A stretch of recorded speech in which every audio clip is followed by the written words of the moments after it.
This week on Pop Fiction, Dragons, social media, Ukraine, halftime, and 252 recommends something cool.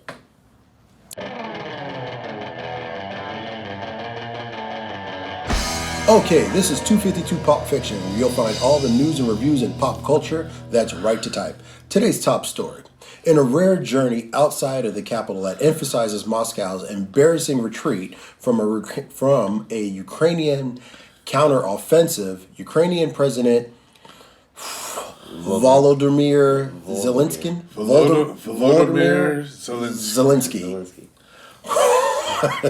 watched his nation's flag rise above the retaken city of Izium. You say his name 5 times fast? I already forgot it. But I was thinking Voldemort, and I know that's not right. Volodymyr Zelensky. Yeah. The amazing Super Bowl halftime show earned a significant win. There was an Emmy for Outstanding Variety Special, and several extremely known entertainers won an award along with Snoop Dogg, Mary J. Blige, Eminem, Kendrick Lamar, and 50 Cent, and Dr. Dre, who produced and performed on the program, took home the prize. It's the first ever halftime Super Bowl win Emmy.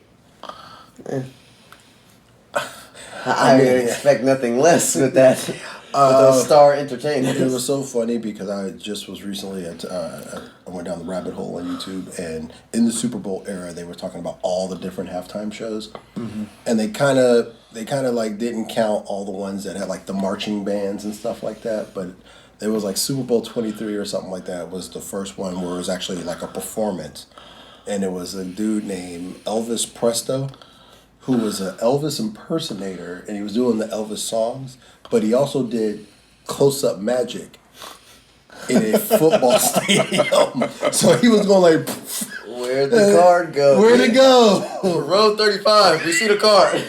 Oh. And it was like, oh, that was an F, because he's got it graded on the A. And of course, it was like, what, 91 or 92, whatever, when Michael Jackson did his performance, like that first 90 seconds where he just stood there posing. And then he did his music, and everybody's like, ah. And then had all this other stuff, and it was good that, the Pepsi halftime show for the Super Bowl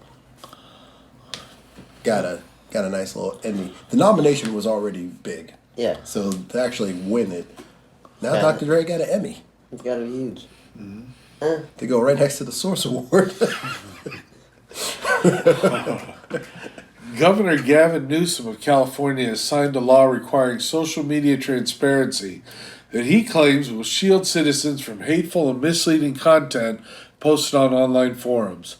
Social media companies must publicly post their guidelines for handling hate speech, misinformation, harassment, and extremism on their platforms, and provide information on how well the guidelines are being followed.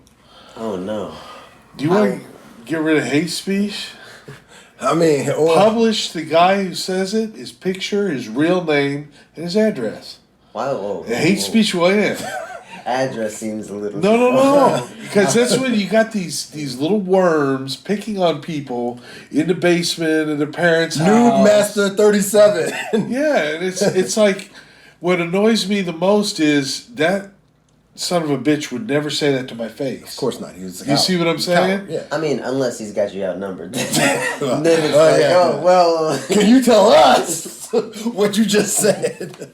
Yeah. No, I get it. Yeah. But no, I mean, I understand what you're saying, and of course there is that Right to Privacy Act, so you just can't do that to people. Well, but that's the reason why people feel like they can get away. That's why they're typewriter tough guys and stuff like that. But the point is, it's a free service. This Facebook and all this is free. Yeah. So say, hey, you want to participate? Yep. If we see anything that crosses the line, your name, address, and photo is going up on the screen. But to be fair, sex offender. That's right. But to be fair, Instagram, Facebook, and Twitter, like those are social media platforms where people actually have their real face and you know who they are. Yeah. And they're saying this stuff, and you're just like, wow. I think we have a right. We do have a right in this country to free speech, and you can say what you want. You just have to deal with the consequences of what you say. Yeah. 100%. This week's review, House of the Dragon, an epic fantasy drama. It's the second installment in the franchise and a prequel to Game of Thrones. Produced by George R. R. Martin and Ryan Condal for HBO. Both television shows are currently on the platform, and they come from George R. R. Martin's A Song of Ice and Fire books. I mean, I'm watching it.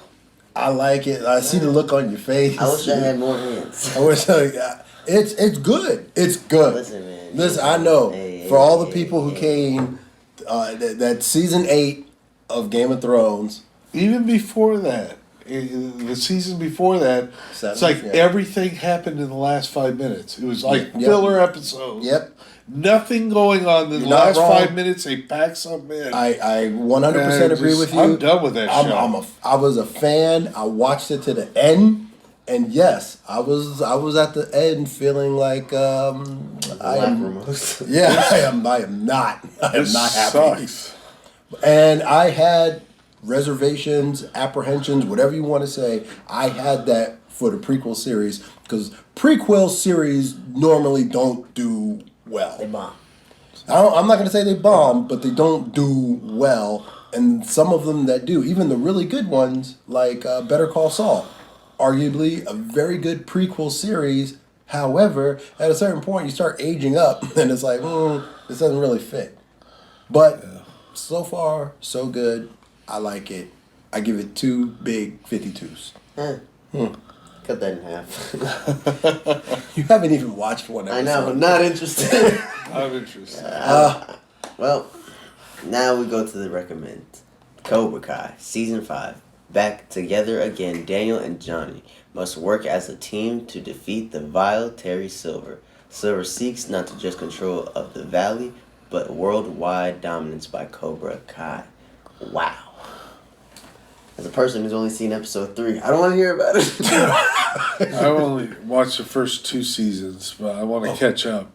I like the show. I'm going to say, in a very... You've already said too much. I know, I've already said too much. In a very spoiler-free, the tropes and the things, the reason why I think Cobra Kai works is because it pulls just enough of the nostalgia for guys like us to be like, oh, I remember that. And they give you the young kids and them doing things which new generations of fans can watch it and enjoy that. Because a lot of the stuff, they'll just be watching it, and if they didn't watch the 3, Karate Kid movies, then There's actually 4. Yeah. I'm sorry, you're right. Don't forget Jaden Smith. No, that's 5. That's the remake of the first. They made 4. Yeah, Karate there was Kid 3 movies. Karate Kid movies with Daniel-san, and then there was the next Karate Kid with Hilary Swank. Yes. I don't think I watched that one.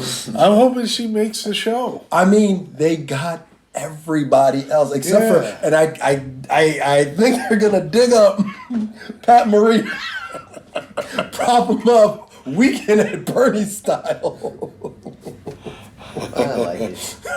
I like that it just came from a YouTube show first. I really like that, and then turned into something. And I know Frank agrees with me too. It was like when you're first watching it and you start watching the show, you're like, is this show really going to make me care about Johnny Lawrence? Like, I didn't care about it before. I didn't care about it. But now I can't stop doing and this thing.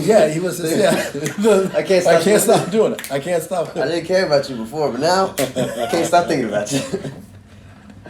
Oh, man. I'm Coolwater Kurt. That's my story, and I'm sticking to it. We'd like to hear what you think. Leave us a comment down below and let your opinion be heard. And if you like this video, please check out other videos on our channel. And when you get a chance, check out my little sis and the beautiful ladies of Dining with Nadiva.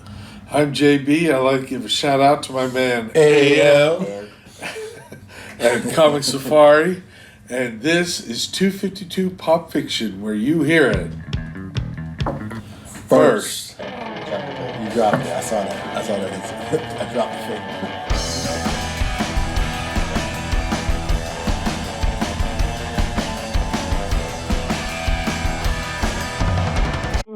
Adonis, pull yourself together.